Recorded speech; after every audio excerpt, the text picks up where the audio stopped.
Major General Muhoozi Kainerugaba has revealed that he will play a much larger security advisory role, which will dovetail aspects of the military, police and national security. He made the comments while speaking during an interview with NTV held in Entebbe. I'll be advising the President and Commander-in-Chief on enhancing the capabilities of our special operation forces. There are some in the military, there are some in police and in other areas.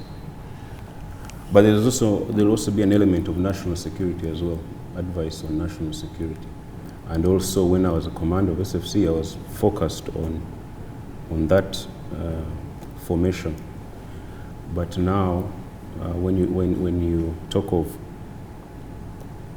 all these special operation forces that are available, and when you expand that to talk about national security as well, that's a different platform from just commanding the Special Forces Command. Last week, the Commander-in-Chief, President Yoweri Museveni, reshuffled the army and moved Kainerugaba from the Special Forces Command to a new role as the Presidential Advisor on Special Operations. Kainerugaba has been at the helm of an elite army which possesses motorized, mechanized and armory units.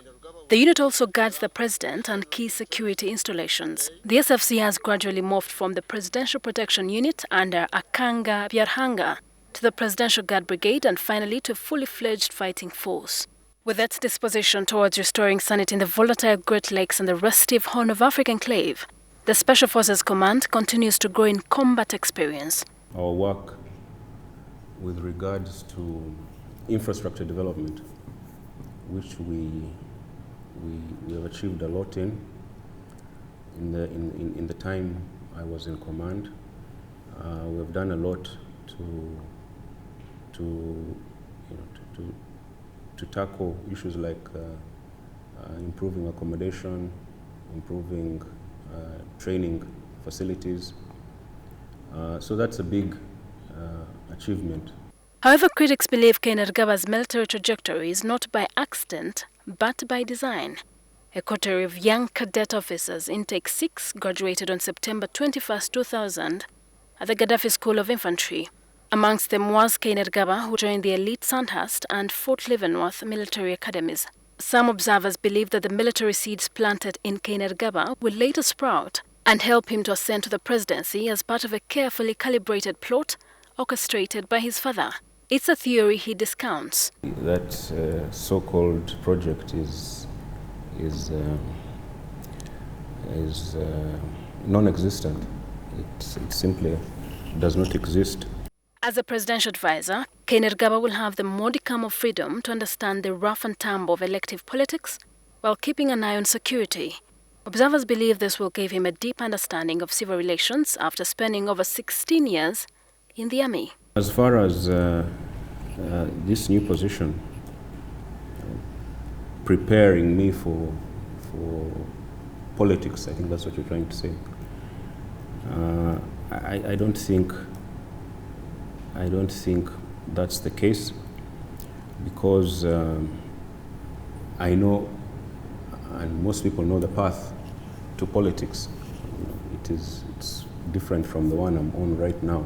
So if I retired and went and stood in my constituency, then you'd say, okay, now he is now taking on a political career. But this is far from that. I'm still within the national security framework of the country. Would you consider joining politics, elective or otherwise? Right now, that's not on my radar at all, as I said before, because we're looking at other tasks. I'm going to be focused on my new job, my new role.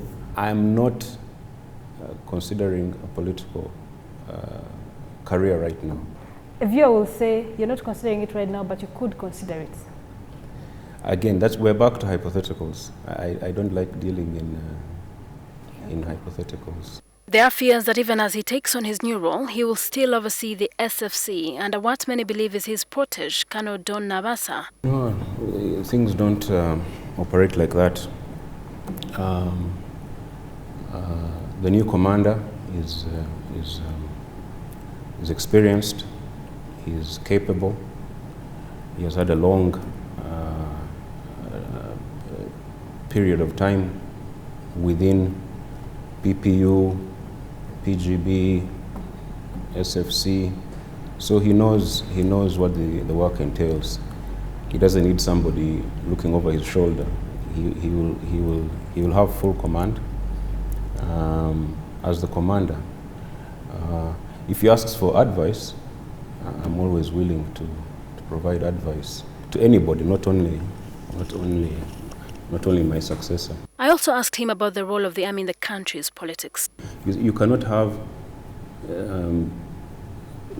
civilian population here, the military here, the economy here, isolated from each other, mutually exclusive. The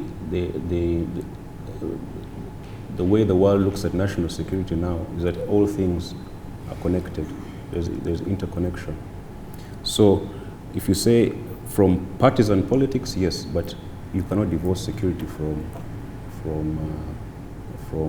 the other aspects of the nation or of national security. Okay, economics. maybe if I could just rephrase, the politics that I'm talking about is involvement in politics, where we saw, say, just this last year in Feb, where the army and the military in general were accused of actively participating in politics by, quote-unquote, curtailing dissent, curtailing people that they thought were against the NRM. Well, I'm not going to comment on that. That is now you're trying to put me in partisan politics. As the old guard retire, the young Turks now occupy what had been preserved for those who fought on the treacherous battlefront, anchored on the kingpin philosophy. They have the experience, they have the training, and they are still relatively young. So I think it's a good team, and I think they're going to do a good job. Shiran Wuchre, NTV.